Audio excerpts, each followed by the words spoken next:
I'm delighted to share in worship leadership this morning at Trinity with my friend John. We've been in a men's ministry group, as he said. He forgot to mention that he helped to establish it, and it's more than 25 years ago now, with Bruce Dixon, our colleague at Dublin Street, among others. And that's almost as long as I've known Elaine Beattie. We served together at Calvary Memorial in Kitchener, and she's here this morning. I'm also very pleased to call Galen my colleague.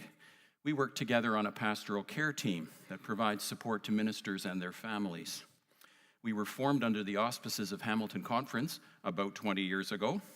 As you may know, it's now known as Western Ontario Waterways. The acronym is WOW.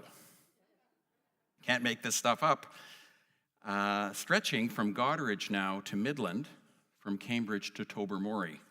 We're also known as Region 8 in our reorganized United Church of Canada, but our regional office remains down 6 Highway at Carlisle. As we approach Valentine's Day, it seems timely to reflect on weddings and marriages. Among the privileges of being an ordered minister in the United Church of Canada is that we are given a license by our conference, really on behalf of the province, to conduct weddings. And in the 23 years I've been ordained, I've conducted just a little over 100 weddings, though I've never been married.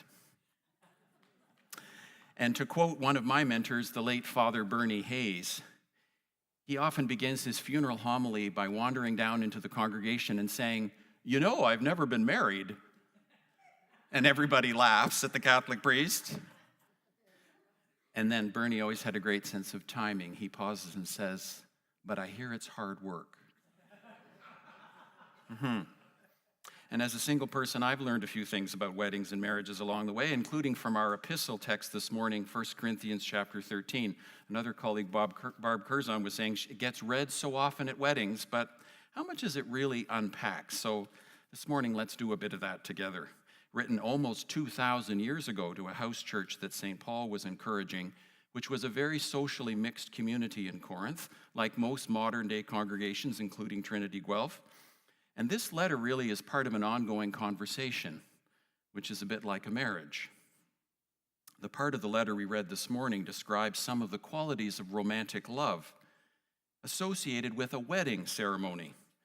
Patience and kindness, and how it bears all things, hopes all things, endures all things. It goes on to describe the maturing of love in a marriage relationship after a wedding. The wedding service that I invite couples to shape as their own was created by a couple I worked with in one of the first weddings I did. The bride's background was Anglican. He was Jewish, and they knew they were blending traditions, let alone families. It included what we call the big four of things you have to do in the province of Ontario to get married. This includes a statement of free intent. Do you freely choose to be joined in marriage? We don't ask, at least I don't, the crazy uncle question, does anybody have a reason why they shouldn't be joined? In case somebody's crazy uncle thinks it's funny to say, then we have to stop the ceremony and find out just how crazy is he. So that's the statement of free intent. The other aspects include exchanging vows and rings with words that are reasonable and identical. Say more about that in a moment. Signing a provincial license, a church register, or it could be a courthouse or a cruise ship, as the case may be.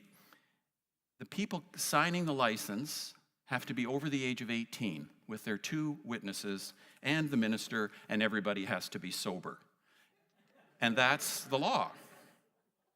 As long as the big four are covered, the rest of the ceremony can reflect the beliefs and the tastes of the couple in terms of reading and music. I hope it would be as wonderful as it has been this morning. Symbols and prayers. And when the couple are introduced, this is actually another big part of the act, the words that are used to introduce them become their legal names, if there's going to be any change. I have had a groom take the name of his wife's family. We've certainly had different combinations of hyphenated or combined names. And sometimes one of them wants to keep it for professional reasons and raise their family with one name together, as the case may be. But before the couple exchange the vows and the rings, and after the free intent, I encourage them to invite their family and friends to make a pledge to them. Because a wedding is not a spectator sport. You invited these people to be here because they love you and care about you. And I think it's important to hear their voices, and I always get the couple to turn and face as people say, we pledge our love and support to you. I think it's one of the best parts of any wedding. And the wording of the vows and exchanging of the rings can be written by the couple as long as they're reasonable and identical. So if the groom is prepared to obey the bride, then the bride can say she'll obey the groom. Prince Edward and Sophie really screwed that up about 20 years ago when Sophie, to my surprise, said she would obey Edward, but he didn't return the favor, at least not so far. They are making a civil and a spiritual covenant before God. That's why it has to be reasonable and identical. And I want to pause here for a moment and say, not as often as people assume, and I say this to couples as we prepare, a marriage fails. And when it does, it can be helpful to remember that it's a covenant they're making in the first place. It's a covenant between two people and God, witnessed by those who love them. And sometimes we mortals can't keep our covenants, and we have to forgive ourselves for that, because God already has. But remember what Father Bernie said about marriage. It's hard work, but it's worth it. And part of the reason for that is we're not just blending two lives in a wedding, we're blending at least two families. And this is what Paul's talking about in his letter to the church at Corinth. Interestingly, Corinth was a city, an ancient city, where mirrors were made. That's what it was known for. Using polished bronze or silver to make as good an image as they can. But quite frankly, 2,000 years ago, it was a pretty distorted image. So when Paul says, "For now we see in a mirror dimly, but eventually we'll see face to face. Now I know only in part, eventually I will be fully known." To paraphrase St. Paul's intent, until we are, faith, hope, and love abide, and the greatest of these is love. That is the promise in the distorted image of a mirror. Until and after we are fully known. Now, I don't know how John and Galen do this. I don't mean to be prescriptive, but I do describe that however the couple arrive, I'm a bit traditional, encouraging the bride to be on one side and the groom on the other, so their families can sit behind them and support them in that way. But after the wedding, after the signatures, I always get them to switch sides. I think it's important that the bride now stand with the parents of her new husband, and vice versa. But the best part, I love weddings with like 7 aside. Because then I say, okay, you guys, as the couple's heading down, I want you to mix it up. And you wouldn't believe how into it people get. High fives and do-si-dos and So, it's fun. Bernie didn't say a wedding couldn't be fun. He just said it was hard work. That's also why when we arrive at the wedding, I always invite the couple to greet both sets of parents and any extended family that's close by. No one's being given away at this wedding.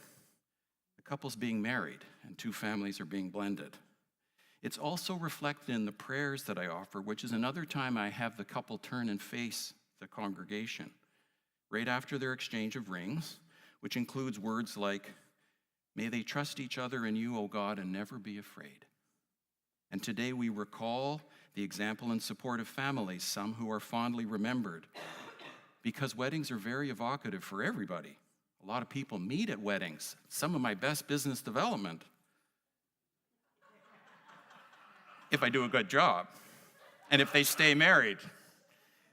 But also it's the absence of loved ones that is very evocative at weddings, and it might be by reasons of death or estrangement. So often on the register table, I invite them to bring some family pictures. I say it's sort of like the family piano. Bring the pictures, put them there where you're going to sign. And again, John, I might get into trouble for suggesting this, but did you know that in the province, the license has to be signed by the 5 sober people, but the register can be signed by as many as you like? And I've had 5-year-olds and 95-year-olds who wanted in on that. Because it's an evocative and a lovely time. And that coming together is really so important for so many families, including royal ones. When it was announced that Prince Charles and Camilla Bowles, Parker Bowles, were to be married, one of the first questions that the 20-something princes were asked by the paparazzi who gathered around them was, "So, what would your mother think of this?" Imagine. invoking the memory of Princess Diana at the time of their father's engagement. But older brother William is remembered for stepping forward and calmly saying, "My brother and I are happy that our father is happy. My brother and I are happy that our father is happy." Would that every so-called second marriage was blessed by such support, and most are. Now, after the decision of General Council in 1988 to ordain and commission gay and lesbian ministers, the next frontier was same-sex marriage. And that became legal soon after. And at that time, it was wisely decided by councils and boards of individual congregations that they would have a local option to decide if those couples could be married. When I was serving as president of Hamilton Conference about 15 years ago, this was still a very charged issue in many congregations, and I would often point them to something called the Southampton Solution, named for the town that I call home. That congregation said, "This is our marriage policy," and I can quote it. "The majority of us understand marriage to be between a man and a woman, but we know in our families and in our communities there are people of the same gender who choose to be married. And we empower our minister to marry them. And if our minister is not comfortable doing so, we expect them to find somebody who is." There's the policy, the Southampton Solution. I don't minimize it, but I think it's quite profound. The first same-sex marriage I conducted was for two women from the United States about 15 years ago who had contacted Westminster United, where I serve as one of the ministers. They found us online because they wanted to have their honeymoon in Stratford. That's good taste. They didn't know Kitchener from Kalamazoo. They said, "We're coming to Canada, we want to get married here, then we're going over to Stratford. Would you mind getting a little information about Kitchener-Waterloo? Because we'll need to stay a few days, have a rehearsal, have the wedding, and then go on." Sure. So there's a cute little boutique hotel uptown Waterloo, and I took over some maps. I'm kind of an early Saturday morning guy, so I dropped it off like at 7:30 in the morning. They were to arrive sometime that evening. The wedding was actually the following Monday. When I got to the front desk of the hotel, the night auditor was there. She was about 25. She was an older order Mennonite with her hair in a bun, you can imagine. And she said, "Oh, I'm delighted to have this information. Let me just look up their reservation." I said, "Thank you." And then she looked really shaken. She said, "Oh my, there's been a terrible mistake. We have two women staying in a room with a queen-size bed." And I said, "Oh, there's no mistake. They're getting married." Oh. About 11 o'clock that night, that couple arrived, and the night auditor was back on duty. And they told me the story the next morning that this young woman looked up to them and said, "Hi, you must be the happy couple." That was a bit of a stretch for her, but she said it.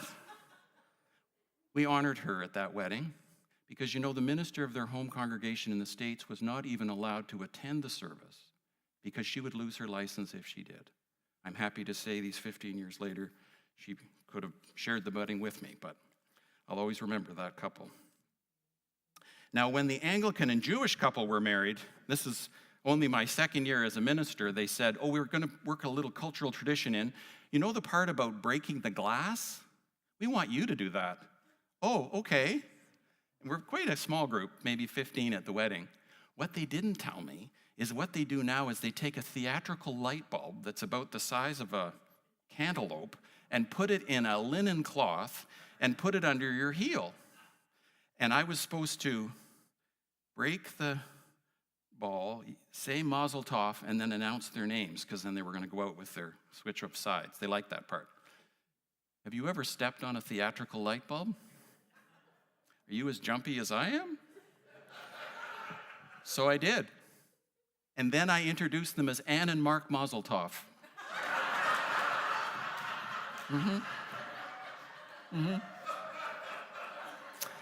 That is legally their name.